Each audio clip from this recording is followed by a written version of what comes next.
Pushpa 2 the rule এটি 2024 সালের একটি super action high drama film, যা সবেমাত্র 5ই ডিসেম্বর 2024-এ বিশ্বব্যাপী রিলিজ হয়েছে। আজ এই ভিডিওতে আমরা শুনব এই সিনেমাটির পুরো গল্প এবং তারপরে অল্প রিভিউ। আগে গল্পটা বলি।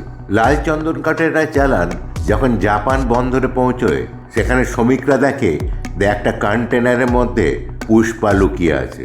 এই মালের টাকার জন্য পুষ্পা তাদের আক্রমণ করে, কিন্তু গুলিবিদ্ধ হয়ে সমুদ্রে পড়ে যায় এবং একটা ফ্ল্যাশব্যাক শুরু হয়।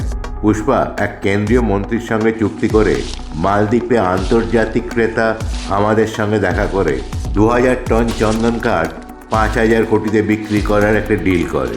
বেশ কিছু চোরাচালানকারী পুষ্পার সিন্ডিকেটে যোগ দেয়, কিন্তু এসপি ভানুয়ারের সঙ্গে মঙ্গলম শ্রীনু বিপক্ষে গিয়ে এই অভিযানটির নাশকতা পরিকল্পনা করেন। এসপি ভানুয়ার সিন্ডিকেট সদস্যদের একজনকে হত্যা করে এবং অন্যদের মধ্যে এমন ভয়ের সৃষ্টি করে যারা পুষ্পাকে শ্রীনুর কাছে নেতৃত্ব ত্যাগ করার কথা বলে। তবে পুষ্পাও তাদের কথায় কান না দিয়ে এই কনসাইনমেন্টটা পাচার করার পরিকল্পনা করে ফেলে। এই পরিবহন চলাকালীন ভানুয়ার সমস্ত ট্রাকগুলোকে ধরে ফেলে এবং চালকদের পালাতে বাধ্য করে।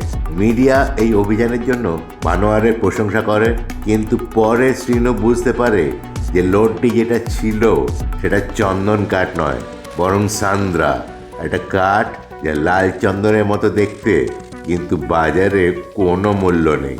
এর পরিবর্তে পুষ্পা প্রকৃত লোডটা নিয়ে গরুর গাড়ি করে চেন্নাইয়ে পৌঁছে গেছে।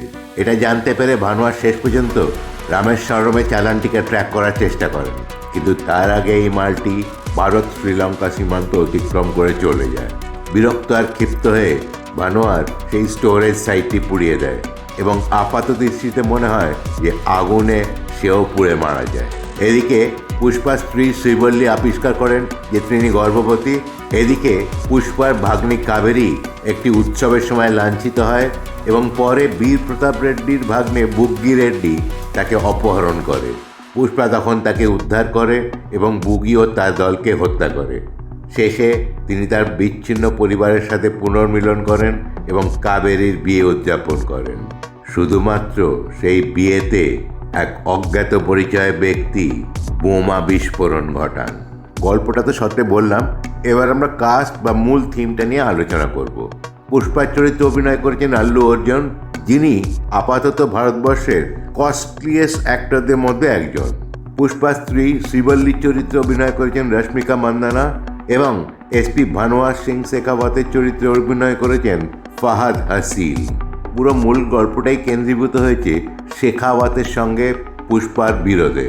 শ্রীবল্লীর ভূমিকা চোরাচালানের সঙ্গে সরাসরি জড়িত না থাকলেও শ্রীবল্লী পুষ্পার জন্য একটি গুরুত্বপূর্ণ সহায়তা হিসেবে রয়ে গেছে, যা সিনেমাটিতে একটি গভীরতা যোগ করেছে।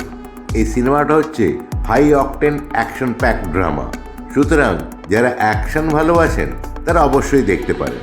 তবে একটা কথা বলি, যদি আপনি পুষ্পা 1 দেখে থাকেন তাহলে সিনেমা দেখতে গিয়ে পুষ্পা 1 আর পুষ্পা 2 কম্পেয়ার করবেন না। এটি একটা আলাদা সিনেমা হিসেবে দেখবেন, খারাপ লাগবে না।